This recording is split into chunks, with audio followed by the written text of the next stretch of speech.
अब next topic है electric charge a vector is a electric charge a vector quantity. कि इसमें question किया जा रहा है क्या इलेक्ट्रिक चार्ज जो है वो वेक्टर क्वांटिटी होती है।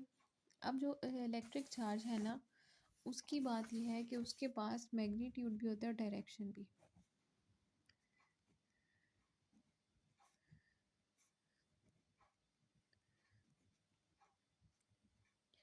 अब वो पूछ रहे हैं कि क्या जो इलेक्ट्रिक चार्ज है वो वेक्टर क्वांटिटी है या नहीं है। तो अब हम देखते हैं वेक्टर क्या होता है और स्केलर क्या होता है। यहाँ पे आंसर में है ये लिखा हुआ है कि electric charge is a scalar quantity, यानी कि वो वेक्टर क्वांटिटी नहीं है। आंसर में ये है कि जो इलेक्ट्रिक चार्ज है वो एक स्केलर क्वांटिटी है। अब स्केलर क्या क्वांटिटी कौन सी और वेक्टर क्वांटिटी कौन सी है ये देखते हैं हम। अब जो स्केलर है, स्केलर क्वांटिटी वो क्वांटिटीज़ होती हैं जिनके पास मैग्नीट्यूड होता है। ठीक है, हमने डायरेक्शन की बात नहीं की। मैग्नीट्यूड का मतलब होता है उनके पास साइज़ है या मेजरमेंट है उसकी कोई। ठीक है, अब मेजरमेंट, अब थर्मामीटर को देखो तो थर्मामीटर में आप मेजर करते हो टेम्परेचर को, तो वहाँ पे आप मेजरमेंट कर रहे हो, आप मैग्नीट्यूड पता कर रहे हो, तो वो एक स्केलर क्वांटिटी है। अब स्केलर क्वांटिटी में क्या है, याद रखने मैग्नीट्यूड होता है। अब जो है वेक्टर क्या है, ऐसी क्वांटिटी होती है, ये दो क्वांटिटीज़ हैं, एक स्केलर क्वांटिटी एक वेक्टर क्वांटिटी। अब ये वेक्टर कौन सी क्वांटिटी है, एक ऐसी क्वांटिटी जिनके पास मैग्नीट्यूड भी होगा और डायरेक्शन भी होगी। क्या क्या चीज़ें, मैग्नीट्यूड और डायरेक्शन दोनों चीज़ें हैं, वो कौन सी होगी, वेक्टर। और जिनके पास सिर्फ मैग्नीट्यूड है वो क्या है, स्केलर है। अब हमने तो देखा था कि जो इलेक्ट्रिक चार्ज है उसके पास हाँ मैग्नीट्यूड भी है और डायरेक्शन भी है इलेक्ट्रिक चार्ज के पास। तो यहाँ पे उन्होंने कह दिया कि जो इलेक्ट्रिक चार्ज है वो स्केलर क्वांटिटी है, जबकि हमने देखा स्केलर क्वांटिटी के पास सिर्फ मैग्नीट्यूड होता है, उसके पास डायरेक्शन नहीं है। लेकिन यहाँ पे इलेक्ट्रिक चार्ज के पास मैग्नीट्यूड भी है और डायरेक्शन भी है, उसके बावजूद ये स्केलर क्यों है। तो इसके बारे में उन्होंने लिखा हुआ है कि apart from having a magnitude and direction, इसके अलावा कि जो है इलेक्ट्रिक चार्ज है उनके पास मैग्नीट्यूड डायरेक्शन तो होता है, उसके साथ साथ उसको वेक्टर क्वांटिटी वो तब तक नहीं हो सकती जब तक वो दूसरे लॉ को ओबे ना करे वेक्टर के।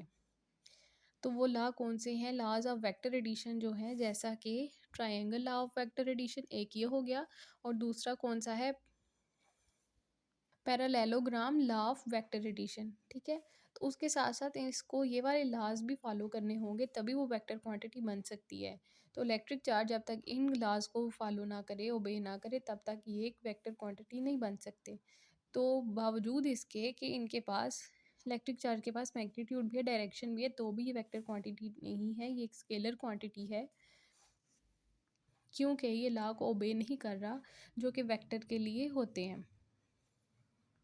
और वेक्टर क्वांटिटी तब कहलाएगी, ओनली देन, सिर्फ तब कहलाएगी quantity said to be vector quantity. एक वेक्टर क्वांटिटी हो सकता है कोई भी क्वांटिटी जब क्या होगा, when two currents meet at a junction, जब दो करंट एक जंक्शन पर मिले।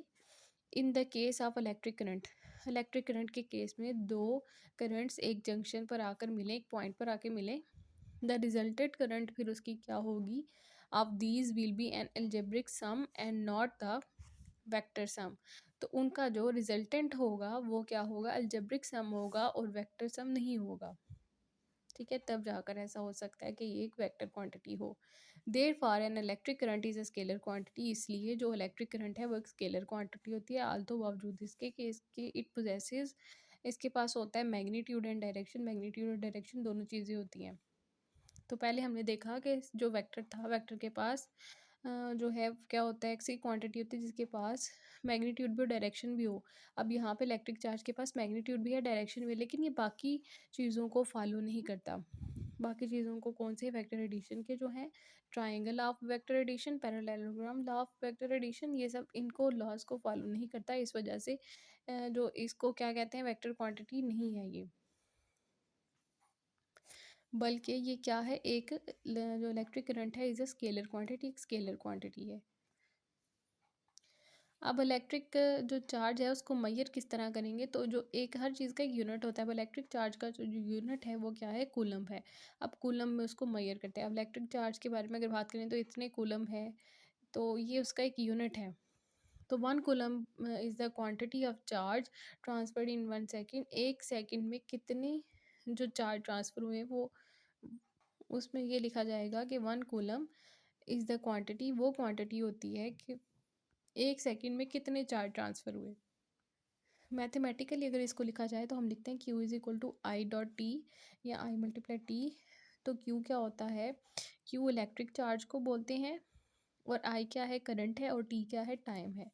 ठीक है, तो ये लाइन लिखी हुई है यहाँ पर, Q is electric charge, I is electric current and T is time. अब यहाँ पे लिखा हुआ है ओवरव्यू ऑफ इलेक्ट्रिक चार्ज। तो डेफिनेशन क्या होगी इलेक्ट्रिक चार्ज की? Electric charge is the property of subatomic particle, या वो लाइन भी हम लिख सकते हैं कि electric charge is the basic physical property of a matter that causes it to experience a force when place in an electromagnetic field. आगे symbol इसका क्या है? क्यू है। और फार्मूला क्या है? इलेक्ट्रिक चार्ज का सिंबल है वो क्यू है, कैपिटल क्यू। फार्मूला क्या है? Q is equal to I dot T. और ऐसे यूनिट जो इसका क्या है वो है कूलम है, और अदर यूनिट्स इसके कौन से हैं? फैराडे, एम्पेयर और। ये उसकी पूरा ओवरव्यू है इलेक्ट्रिक चार्ज का, जो हमने अभी पीछे पढ़ के आए जितना। और एक और बात इसमें ये भी लिख सकते हैं कि ये कौन सी क्वांटिटी है?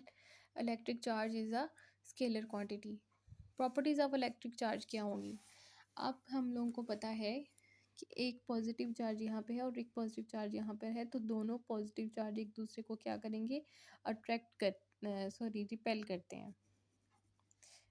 सेम चार्जेस होंगे तो क्या करेंगे? एक दूसरे को रिपेल करेंगे, यानी एक दूसरे से दूर जाएंगे। यहाँ पर ये नहीं करना था, एक दूसरे से दूर जाएंगे।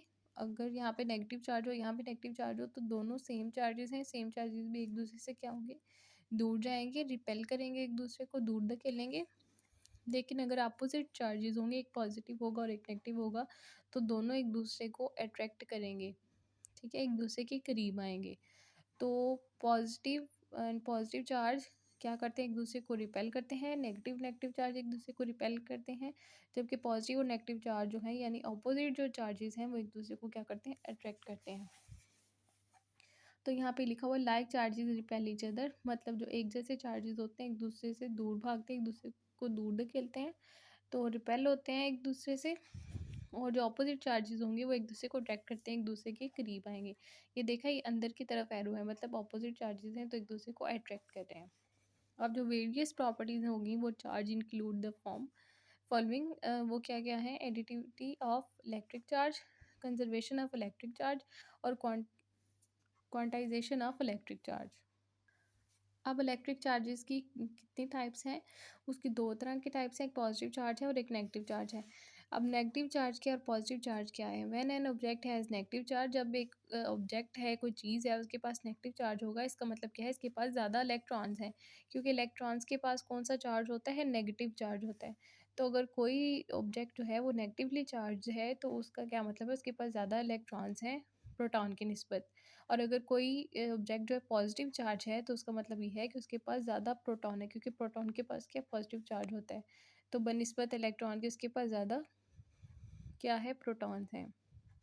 व्हेन देयर इज़ एन अब अगर ऐसा हो कि जो पॉजिटिव और नेगेटिव चार्ज की मिकदार जो है वो सेम हो, किसी जगह पर सेम हो, तो फिर जो पॉजिटिव और नेगेटिव चार्ज है वो एक दूसरे को क्या कर देंगे? Would cancel out each other, एक दूसरे को कैंसिल कर देंगे, और जो ऑब्जेक्ट है क्या बन जाएगा? न्यूट्रल बन जाएगा।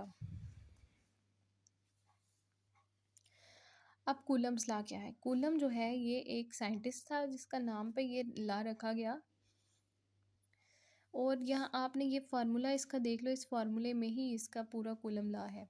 कूलम लॉ में आप लोगों को पहले भी हमें पता चला कि पॉजिटिव और नेगेटिव चार्ज जो है वो मतलब ये कि सेम चार्जेस जो हैं एक दूसरे को रिपेल करते हैं और अपोजिट चार्जेस एक दूसरे को अट्रैक्ट करते हैं, लेकिन उनकी फोर्स जो है वो कितनी स्ट्रांग है, इस चीज़ को साबित किसने किया? कूलम ने किया। तो अब हम लोगों ने यहाँ पे देखना है, एक जो है Q1 एक चार्ज है, Q2 एक चार्ज है, ठीक है। यहाँ पर एक पॉजिटिव चार्ज लिख लेते हैं हम लोग और यहाँ पर एक नेगेटिव चार्ज लिख लेते हैं, या बेशक पॉजिटिव ही लिख लें। अब यहाँ पे ये क्या है? Q1 है और ये Q2 है। अब ये दोनों क्या करें? एक दूसरे को रिपेल करेंगे, ठीक है, ये एक दूसरे को रिपेल कर रहे हैं, लेकिन इन दोनों चार्जेस के दरमियान एक डिस्टेंस भी है। इस डिस्टेंस को हम डिनोट करेंगे R स्क्वायर से।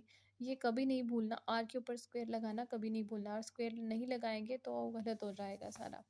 अब ये एक चार्ज जो था वो Q1 हो गया और एक चार्ज है Q2 हो गया, और इनके दरमियान ये जो रिलेशन है उसको मेजरमेंट जो की थी वो कूलम ने की थी, ये Q1 और Q2 ओवर आर स्केयर, और एक कांस्टेंट भी साथ लगाया जाता है, और वो कांस्टेंट क्या है, K है। और साइड पे ये हम लोगों ने बता देना है कि ये क्या है, एक फोर्स को हम मेजर कर रहे हैं, ठीक है। और वो फोर्स कौन सी है, कूलम ने इसका मुतालिया किया था कि अब ये जो पॉजिटिव और नेगेटिव चार्जेस हैं, इन चार्जेस के बारे में हमें ये बात तो पता है कि जो सेम चार्जेस हैं वो एक दूसरे को रिपेल करते हैं और अपोजिट चार्जेस एक दूसरे को अट्रैक्ट करते हैं, लेकिन उनके दरमियान जो फोर्स है वो उसकी मिकदार कितनी है, इस चीज़ को कूलम ने बताया था। कूलम एक क्या था, साइंटिस्ट था, और उसके नाम पर ही इस जो लॉ था उसका नाम रख दिया गया कूलम लॉ। अब इसकी जो डेफिनेशन है वो इसी स्टेटमेंट पर है, ये वाली, कि magnitude of electrostatic force, magnitude का क्या मतलब है, मेजरमेंट ऑफ इलेक्ट्रोस्टैटिक फोर्स। ये जो फोर्स की बात कर रहे हैं वो कौन सी, ईच स्मॉल में लिखने, यानी इलेक्ट्रोस्टैटिक फोर्स ऑफ अट्रैक्शन और रिपल्शन, अट्रैक्शन और रिपल्शन किन में होती है, चार्जेस में, between two point charges is directly proportional to, directly का क्या मतलब है कि ये बिल्कुल सेम, यहाँ पर जो इस तरह से लिखा जाता है, एफ डायरेक्टली प्रोपोर्शनल क्या है, Q1 Q2 है, और एफ जो है वो इन्वर्सली प्रोपोर्शनल है 1/r² के। अब जब हम इसको इकट्ठा करके लिखेंगे तो हम क्या लिखते हैं, एफ इज इक्वल टू, अब कांस्टेंट लगाएंगे, ला जब बनाना है तो इक्वल का निशान लगाएंगे, ये वाला ख़त्म कर देंगे, ठीक है, इक्वल का निशान लगाएंगे और एक कांस्टेंट लगा देंगे जब ला बनाना है इसको, तो फिर वो क्या आ जाना है, उसी तरह Q1 और Q2, और इसको कंबाइन करें अब हम, तो आर स्केयर भी ओवर लिख देते हैं, ओवर आर स्केयर, तो ये बन गया एक कूलम का लॉ। तो अब दो पॉइंट के दरमियान जो चार्जेस होंगे वो क्या होंगे, डायरेक्टली प्रोपोर्शनल होंगे, product of the magnitude of charges. Product क्या होता है, जो है मल्टीप्लाई करना। अब जब ये दोनों जो Q1 Q2 लिखे, ये दोनों आपस में एक दूसरे से मल्टीप्लाई कर रहे हैं, इसलिए उन्होंने लिखा है कि डायरेक्टली प्रोपोर्शनल किसके हो गए, product of magnitude of charges, ये Q क्या होता है, चार्ज को कहते हैं, and inversely proportional of square of distance between them, के जो इन्वर्सली प्रोपोर्शनल किसके होंगे, जब 1/r² लिखेंगे ना, तो ओवर की फॉर्म में जब लिखते हैं तो इसको हम बोलते हैं इन्वर्सली प्रोपोर्शनल, जब ओवर की फॉर्म में नहीं होता, बिल्कुल सीधा हिस्सा लिखा होता है, तो इसको बोलते हैं डायरेक्टली प्रोपोर्शनल। अब जब ओवर की फॉर्म में है तो इसका मतलब इन्वर्सली प्रोपोर्शनल है। तो अब यहाँ देखें कि जो फोर्स है वो डायरेक्टली प्रोपोर्शनल होगी product of magnitude of charges and inversely proportional of square of distance between them, तो ये इसकी डेफिनेशन होगी, और ये साथ मैथमेटिकल फॉर्म में है। और यहाँ पे उन्होंने बताया कि के क्या है, कांस्टेंट है, कूलम्स कांस्टेंट है, और उसकी जो क्या है वैल्यू ये है, और आर क्या है, डिस्टेंस ऑफ सेपरेशन है। अब हमने किसी ऑब्जेक्ट को अगर चार्ज करना है तो उसको चार्ज करने के तीन तरीके होते हैं, charging by friction, charging by conduction और charging by induction.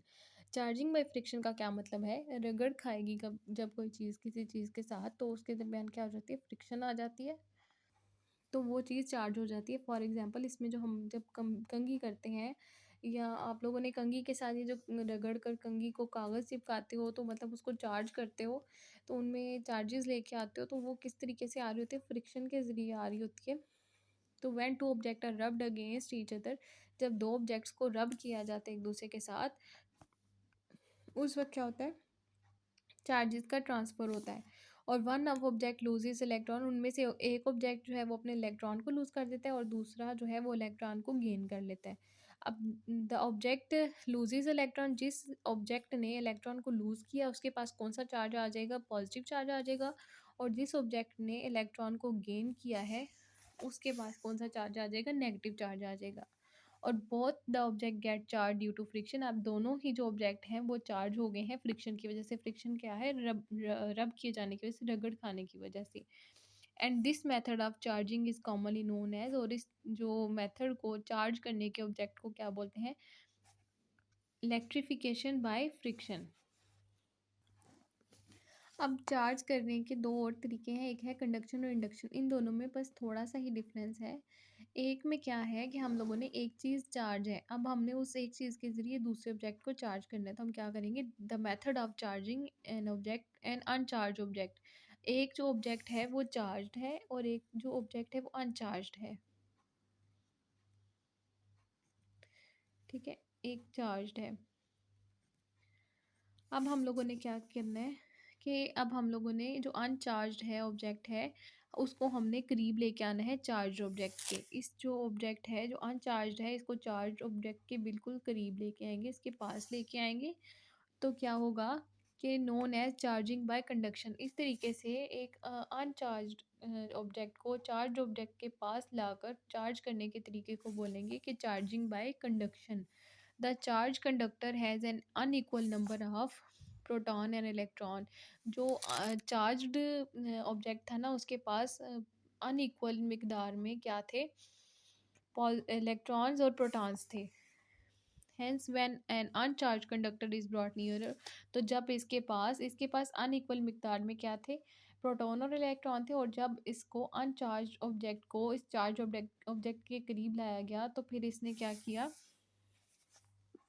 It discharge electron to stabilise itself, और इसने ये जो चार्ज ऑब्जेक्ट था इसने अपने इलेक्ट्रॉन्स को क्या किया, डिस्चार्ज किया और खुद को स्टेबल कर लिया, क्योंकि इसके पास जो अनइक्वल मिकदार में थे इलेक्ट्रॉन और प्रोटॉन। तो फिर इसमें किस तरीके से चार्ज होता है, जब इलेक्ट्रॉन को लूज़ किया जाए, एक इलेक्ट्रॉन को लूज़ करेगा और दूसरा इलेक्ट्रॉन को गेन करेगा, इस तरीके से फिर जो है वो एक दूसरा जो अनचार्ज्ड मटेरियल है ऑब्जेक्ट है वो भी चार्ज हो जाता है।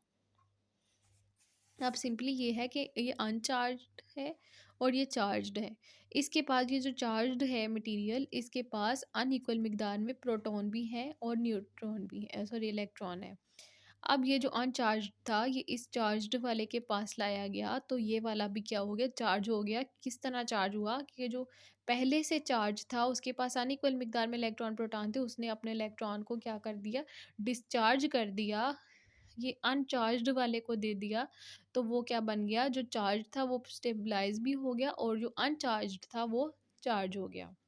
तो इस तरीके से एक चार्ज वाले के करीब लाकर चार्ज ऑब्जेक्ट जो था उसके करीब अनचार्ज ऑब्जेक्ट को लाकर चार्ज करने के तरीके को बोलेंगे चार्जिंग बाय कंडक्शन।